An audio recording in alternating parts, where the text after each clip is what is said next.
মানুহে ভাবে ডাঙৰ ভুল মানে টকা হেৰুৱা, ভুল সিদ্ধান্ত, কোনোবা ভুল মানুহ লগ পোৱা, জীৱনত একো এটা কৰিব নোৱাৰা, বা সন্তানৰ পৰা সুখ নোপোৱা, বা সমাজত কোনো প্ৰতিষ্ঠা লাভ কৰিব নোৱাৰা, এইটোকে মানুহে জীৱনৰ ভুল বুলি ভাবে। কিন্তু মোৰ জীৱনত আটাইতকৈ ডাঙৰ ভুল এইবোৰ নহয়। মই ডাঙৰকৈ এটা ঘৰ সাজিব পৰা নাই, এডোখৰ মাটি কিনিব পৰা নাই, এইবোৰ মোৰ জীৱনৰ কোনো ভুলেই নহয়।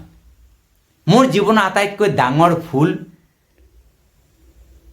আজি মই আপোনালোকক ক'বলৈ ওলাইছোঁ। ক'বলৈ অকণমান কষ্ট হৈছে, কিন্তু তথাপিতো মই আপোনালোকক মোৰ জীৱনত কৰা আটাইতকৈ ডাঙৰ ভুলটো আজি মই আপোনালোকক ক'ম। আৰু মোৰ আটাইতকৈ ডাঙৰ ভুল আছিল পাছত, অৰ্থাৎ পাছত বুলি সকলো পিছ পেলোৱা।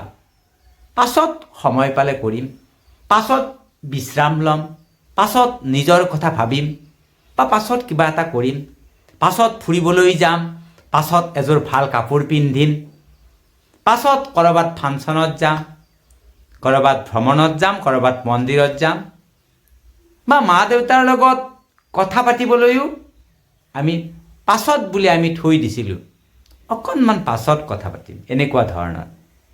নিজৰ স্বাস্থ্যৰ যত্ন ল'বলৈও আমি পাছত বুলি থৈ দিছিলোঁ। যদি অসুখ এটাই হ'ল, পাছত ডাক্তৰৰ ওচৰলৈ যাম, ঔষধ পাছত খাম, এই ধৰণে আমি পাছত বুলি কৈ থৈ দিছিলোঁ।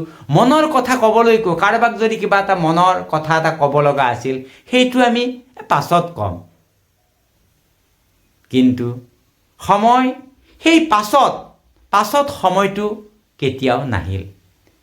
পাছটো সদায় পাছত থাকিল, কেতিয়াও আগত নাহিল। আজি মই বুজিছোঁ, আৰু আপোনালোকেও বুজক।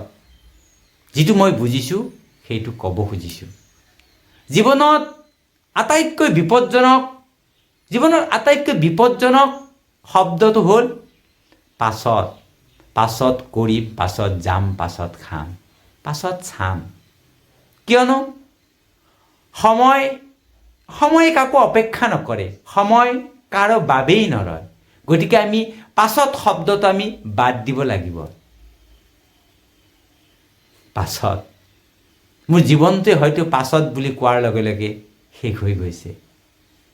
পাছত কৰিম বুলি থাকোঁতে এতিয়া সেই পাছতটো কোনো দিনে অহা নাই, আৰু ভৱিষ্যতেও নাহিব। যদি আপুনি এতিয়াও কিবা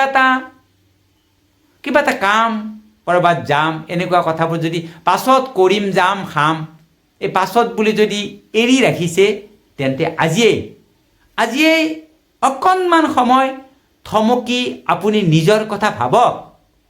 অকণমান সময় ভাবক নিজৰ কথা, আৰু পাছতটো আঁতৰাই দিয়ক। সকলো ঠিক কৰিব নালাগে, কিন্তু নিজক আপুনি কেতিয়াও বাদ দিব নালাগে।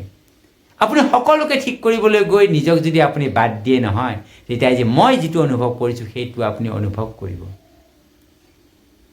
এই চেনেলটোত মই জীৱন সলনি কৰাৰ ফৰ্মুলা আপোনালোকক দিব নোৱাৰিম, বা নিদিওঁ, বা দিব নোৱাৰোঁ।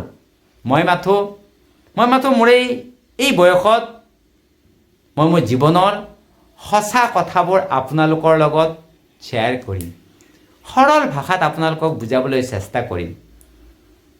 যদি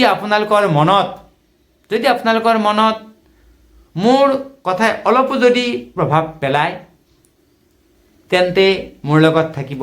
আকৌ দেখা পাম, আকৌ লগ হ'ম। পুনৰ আপোনালোক সকলোকে নমস্কাৰ।